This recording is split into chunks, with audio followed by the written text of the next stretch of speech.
अडचण आहे, कुठली कायदेशीर अडचण आहे अजितराव? सरकार हे का करू शकत नाहीये?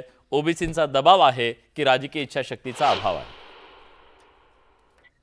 विलासजी, सर्वप्रथम तर मी आपल्याला एक गोष्ट सांगतो की या सगळ्या टीव्हीच्या चर्चेमध्ये बसलेल्या लोकांपैकी मी एकमेव असा व्यक्ती आहे की माझ्याकरता म्हणून मनोज जरांगे ही मागणी करतायत की बाबा मराठा समाजाला आरक्षण द्या.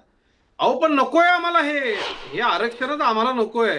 मुद्दा असा आहे, याच्यामध्ये आपण एक लक्षात घेतलं पाहिजे की यांनी काय इतका गोंधळ नकोय? करून ठेवलेला आहे. आरक्षण नको आहे, ओबीसीमधून नको आहे, वेगळं नको आहे, ईडब्ल्यूएस पाहिजे, काय पाहिजे? स्पष्टता आणा तुमच्या म्हणण्यात. विलासजी, मी सुस्पष्ट करतो. हा, मनोज जरांगेंनी हैदराबाद गॅझेट लागू करा म्हणून मराठवाड्यामधल्या लोकांना सरसकट आरक्षण द्या ही मागणी त्यांनी निश्चितपणे केली पाहिजे. मी 96 कोळी मराठा आहे, मी देशमुख आहे. आमची हजारो वर्षाची ओळख, आमच्या पूर्वजांचा इतिहास, कोण हा चार्ली चॅपलिन, आमचं कसं काय तुम्ही ओळख बदलून टाकणार? ही काय म्हणजे काय बोलण्याची भाषा आहे, काय आवेश आहे? अरे आम्हाला ज्या 10% ईडब्ल्यूएसचं आरक्षण आम्हाला आहे, 13,000 मुलं मुली आमची त्याच्यामधनं नोकरीला लागली आजपर्यंत. दुसरा विषय महत्वाचा त्याच्यामध्ये असा की जवळपास आत्ताच्या घडीला नीट, इंजिनिअरिंग, मेडिकलचं सगळं ऍडमिशन सगळे सुरू आहे. असं असताना तुम्ही, आणि कसं होईल मला तुम्ही सांगा. मॅटर सबज्युडाइज्ड आहे, सेव्ह मेरिट वाले हायकोर्टामध्ये त्याच्या विरोधामध्ये आहेत. दुसरा महत्वाचा विषय असा की जरांगेंच्या ज्या मागण्या आहेत ना, त्या मागण्या मुळामध्ये हास्यास्पद आहे. आणि विलासजी, एका गोष्टीचा निश्चितपणे तुम्ही विचार केला पाहिजे. समाजाला कशा पद्धतीनं आपण भुलवतो किंवा सांगतो मी जातो, मी घेऊनच येतो, आजच बघतो आई बहिणीवरनं शिवीगाळ करायची, ही पद्धत आहे. मी तुम्हाला सांगतो, या महाराष्ट्रामधल्या ज्यांना आम्ही स्वतःला 96 कोळी मराठी आम्ही म्हणून घेतो, खानदानी मराठ्यांचा प्रतिनिधी म्हणून टीव्हीवर आज सांगतो, हे बेना आमचा नेता असू शकत नाही. आम्हाला कुणबी व्हायचं नाहीये. यांचा का आग्रह आहे की तुम्ही व्हा कुणबी, व्हा कुणबी? अरे बाबा, आम्हाला नाही व्हायचं. आमचा 2000 वर्षांचा इतिहास आहे मराठ्यांचा. आम्हाला का कुणबी व्हायचंय? आम्ही नाहीये कुणबी, आम्ही मराठा आहोत, आम्हाला व्हायचं. आरक्षणाचा लाभ घ्यायचा की नाही हे तुमच्यावर वैयक्तिक आहे, तुम्ही नाही घेऊ शकत. दुसरा विषय चला ठीक आहे, सरकारने आम्हाला टाकलं कुणबीच्या यादीत. अहो, माझा एक पुरावा कुणबीचा नाहीये. तुम्ही म्हणला दिलं तुला आरक्षण. अरे माझा बाबाही गेला आणि दशमेही गेले, असं होईल ना?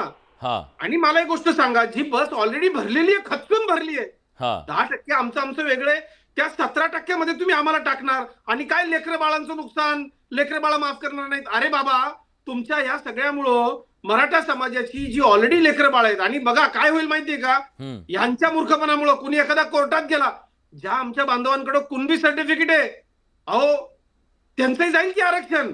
म्हणजे या मागण्या नेमक्या काय आहेत याचा तरी निदान अजितराव, मी पटकन उत्तर घेतो, बाकी पाहुण्यांकडे पण मला जायचंय. पटकन उत्तर घेतो. अजितरावला सांगतो, उत्तर देतो. अजितराव, तुम्हाला जर कुणबी व्हायचं नाही ना, तुमच्या सरकारला आपल्याला सगळ्या मराठ्याला कुणबी करायचं नाही ना, एक साधा कर्पोश करा ना, मराठा हा शब्दच ओबीसीच्या आधी टाका. अहो, महाराष्ट्रात जरी ओबीसी थोडेसे तुम्हाला जास्त वाटत असले, त्याचं आम्ही ऑब्जेक्शन घेतल्यावरती मराठा समाज किती योगेजी, ठीक आहे, एक मिनिट. मी आरक्षणाचे अभ्यासक आहेत, भले ते ओबीसी नेते असतील पण ते आरक्षणाचे अभ्यासक आहेत. हरिभाऊ, मी टू द पॉइंट विचारतो. तुमचा फॉर्म्युला मला माहित आहे, पहिल्यांदा सांगणार तुम्ही, पण फॉर्म्युल्याबद्दल नंतर बोलू. आता मला सांगा, ते म्हणतात की फक्त मराठा शब्द घ्या आणि तो पटकन इकडे ओबीसीच्या यादीत टाका. असं खरंच कायदेशीर दृष्ट्या शक्य होईल का? ते आत्ताच्या घडीला जेव्हा एक आरक्षण अस्तित्वात आहे, 10% आरक्षण, अशा परिस्थितीत ते शक्य आहे का? होय, शक्य आहे. आणि कसं करावं लागेल? मराठा कुणबी तत्सम आहे असा एक JR काढायचा. आजच्या आजही काढू शकता. म्हणजे हे आंदोलन तुम्ही उद्या रोखू शकता, एवढं सोपं काम आहे. पण आरक्षण देताना तुम्हाला सब कॅटेगरायझेशन करावं लागेल. भारतरत्न कर्पूरी ठाकूर फॉर्म्युला काय आहे त्यानुसार आपल्याला जर सब कॅटेगरायझेशन केलं, जसं आपण मंडल आयोग लागू केलं होतं तेव्हा मान्य शरद पवार साहेबांनी धनगर समाजाला वेगळं आरक्षण दिलं, वंजारी समाजाला वेगळं आरक्षण द्यायचं, तसंच आता कुणबी मराठ्यांना वेगळं आरक्षण द्यायचं आणि हा प्रश्न मिटून जाईल आणि कोणाला धक्का लागणार नाही. ओबीसीच्या कुठल्याच याला धक्का लागणार नाही. ऑन द कॉन्ट्ररी, ओबीसीला जो प्रचंड असा धक्का लागलेला आहे त्या धक्क्यातून बाहेर पडतील आणि त्यामुळे खरं म्हणजे ओबीसीचा फायदा होईल.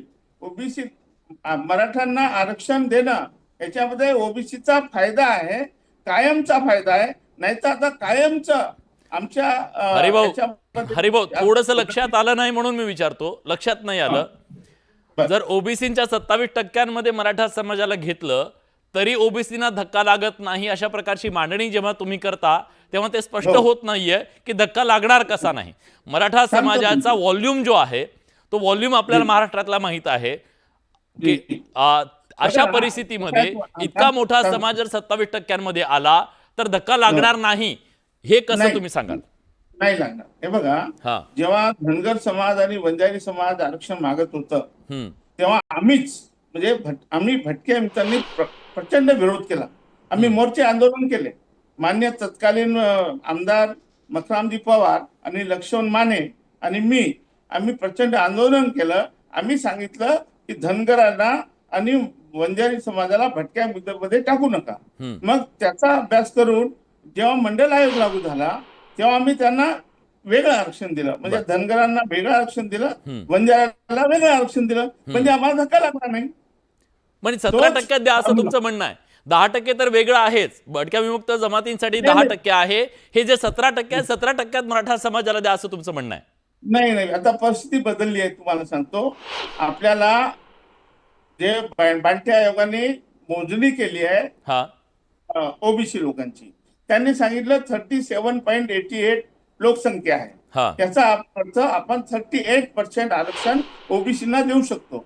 म्हणजे 27 ऐवजी आपण 38% देऊ शकतो. 38% हे आणि 20% SC ST चे, म्हणजे एकूण आपल्याला 58% आरक्षण देता येईल.